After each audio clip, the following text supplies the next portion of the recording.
اعوذ باللہ من الشیطان الرجیم بسم اللہ الرحمن الرحیم قل اللہم مالک الملک تؤتی الملک من تشاء وتنزع الملک ممن تشاء وتعز من تشاء وتذل من تشاء بیدک الخیر انک علی کل شیء قدیر تولج اللیل فی النہار وتولج النہار فی اللیل وتخرج الحي من الميت وتخرج الميت من الحي وترزق من تشاء بغیر حساب۔ اے محمد صلی اللہ علیہ وسلم، آپ اللہ تعالیٰ سے یوں کہیے کہ اے اللہ، مالک تمام ملک کے، آپ ملک جس کو چاہیں دے دیتے ہیں اور جس سے چاہیں ملک لے لیتے ہیں، اور جس کو چاہے غالب بنا کر دیتے ہیں اور جس کو چاہیں پست کر دیتے ہیں۔ آپ ہی کے اختیار میں ہے سب بھلائی، بلا شبہ آپ ہر چیز پر پوری قدرت رکھنے والے ہیں۔ آپ رات کے اجزاء کو دن میں داخل فرما دیتے ہیں اور بعض فصلوں میں دن کے اجزاء کو رات میں داخل کر دیتے ہیں، اور آپ جاندار چیز کو بے جان سے نکال دیتے ہیں، اور جیسے بیضے سے بچہ اور بے جان چیز کو جاندار سے نکال دیتے ہیں، جیسے پرند بیضہ، اور آپ جس کو چاہتے ہیں بے شمار رزق عطا فرماتے ہیں۔ سورہ آل عمران کی آیت نمبر 26 اور 27 آپ کے سامنے تلاوت کی گئی ہے، اس کا ترجمہ بیان کیا گیا۔ اللہ تعالیٰ نے آیت نمبر 26 میں دعا اور مناجات کے نہایت ہی خوبصورت انداز میں مسلمانوں کو فتح یابی اور غلبے کی بشارت سنائی گئی ہے۔ ان آیات کریمہ میں مسلمانوں کو دعا اور التجا مناجات کے انداز میں غلبے کی اور فتح کی اور ملکوں کو اپنے قبضے میں کرنے کی بشارت سنائی ہے۔ سب سے پہلے میں آپ کو اس آیت کریمہ کا شان نزول بیان کرتا، جس سے معلوم ہوگا کہ اس آیت کریمہ میں دعائیہ انداز میں، مناجات کے انداز میں کتنے خوبصورت اور بلیغ انداز میں مسلمانوں کو اور امت محمدیہ کو کامیابی اور کامرانی اور فتح اور قدرت اور غلبے کی بشارت سنائی ہے۔ اس کا شان نزول یہ ہے کہ جب مسلمانوں نے کفار کو بدر میں اور احد میں کفار کو نہایت ہی شرمناک ذلت و رسوائی سے دوچار کر دیا، تو ساری کفر کی دنیا بے چین ہو گئی، بدحواس ہو گئی، اور مسلمانوں کو ذلیل و رسوا کرنے کے لیے اور مسلمانوں کو نام و نشان مٹانے کے لیے اس زمانے کے تمام کفار اور یہود و نصارہ سب کے سب لوگ متفق اور متحد ہو گئے۔ بس موجودہ دور میں جو حالات ہیں، بس اس کو آپ دیکھ لیجئے۔ موجودہ دور میں جو حالات ہیں اور مسلمانوں کے خلاف ساری دنیا ایک ہو گئی ہے مسلمانوں کا نام و نشان مٹانے کے لیے، چاہے وہ امریکہ ہو، چاہے رشیا ہو، چاہے برطانیہ ہو، چاہے ہندوستان ہو، ساری کفر کی طاقت، باطل طاقت ہے، سب متحد اور متفق ہو گئی ہیں صرف مسلمانوں کو مٹانے کے لیے۔ تو آج سے 1400 سال پہلے بھی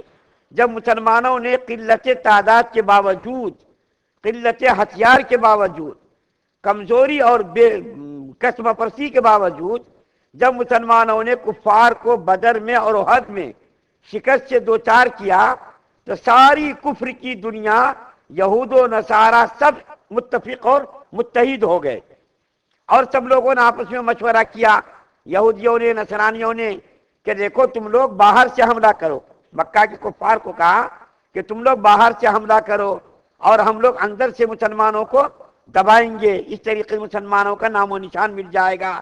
چنانچہ حضرت ابو سفیان رضی اللہ تعالیٰ عنہ کی قیادت میں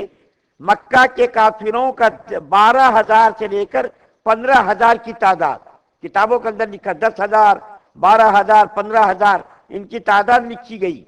مکہ سے وہ لوگ روانہ ہوئے۔ جب اللہ کے رسول صلی اللہ علیہ وسلم کو اس کی اطلاع ملی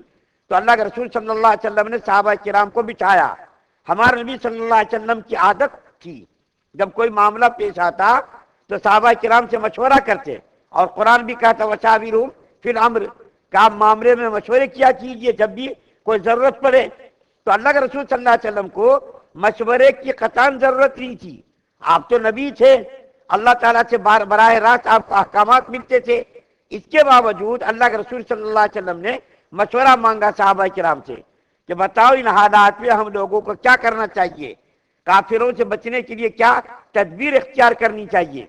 تو صحابہ کرام نے مختلف مشورے دیے۔ حضرت سلمان فارسی رضی اللہ تعالیٰ عنہ جو بڑے مقام کے صحابی ہیں،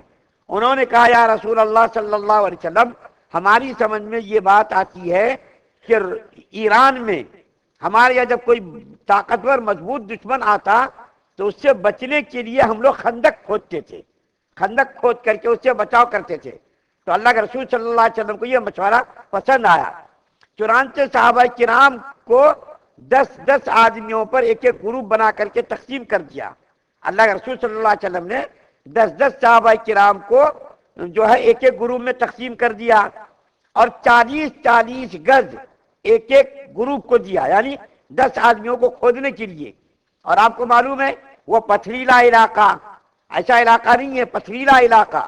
اور آج سے 1400 سال پہلے تو کچھ اوزار بھی نہیں تھے، ہتھیار بھی زیادہ نہیں تھے، اور آج کل کے زمانے کی جو مشینیں ہیں ترقی یافتہ دور میں وہ چیزیں نہیں تھی۔ تو اللہ کے رسول صلی اللہ علیہ وسلم نے 10 آدمیوں کو تقسیم کیا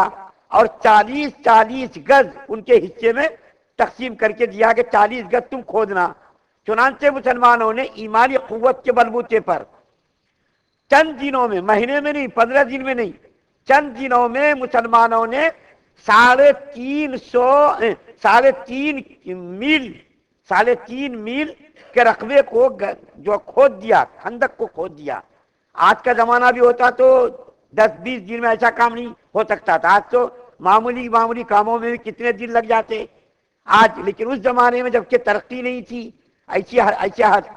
جو ہے آلات اور اوزار بھی نہیں تھے، مسلمانوں نے ایمانی قوت کے بلبوتے پر چند دنوں میں 3.5 میل کا رقبہ خندق کھود کر کے تیار کر دیا، اور چوڑائی میں بھی بہت زیادہ، لمبائی میں جو 3.5 میل بولے تو 5-6 کلومیٹر کا رقبہ ہوتا۔ تو اس درمیان میں، کھودنے کے درمیان میں ایک عجیب و غریب واقعہ پیش آیا۔ کیا واقعہ پیش آیا؟ سلمان فارسی رضی اللہ تعالیٰ عنہ جس گروپ میں تھے اور خندق کھود رہے تھے، تو اسی خندق کے کھودنے کے درمیان میں ایک بڑی پتھر کی چٹان آئی۔ مسلمان 10 آدمی اس کو مار رہے تھے، لیکن وہ چٹان ٹوٹ نہیں رہی تھی، اور خندق کے بیچ میں وہ پتھر آڑے آ رہا تھا۔ جب تک اس کو نہیں توڑا جاتا اس وقت تک خندق کا حساب کتاب صحیح نہیں ہوتا۔ تو مسلمان پریشان ہو گئے، 10 آدمی توڑ کر کے، آخر میں ان لوگوں نے سوچا کہ چلو بازو سے راستہ بنا دیں، لیکن مسلمانوں نے پھر کہا کہ اللہ کے رسول صلی اللہ علیہ وسلم نے جو نشان لگایا اس کے خلاف ہم نہیں کر سکتے، نشان یوں لگایا ہے، اور بازو سے اگر ہم چلے گئے تو حضور صلی اللہ علیہ وسلم کے نشان لگائے ہوئے جو ہے کے مطابق وہ خندق نہیں ہوگی،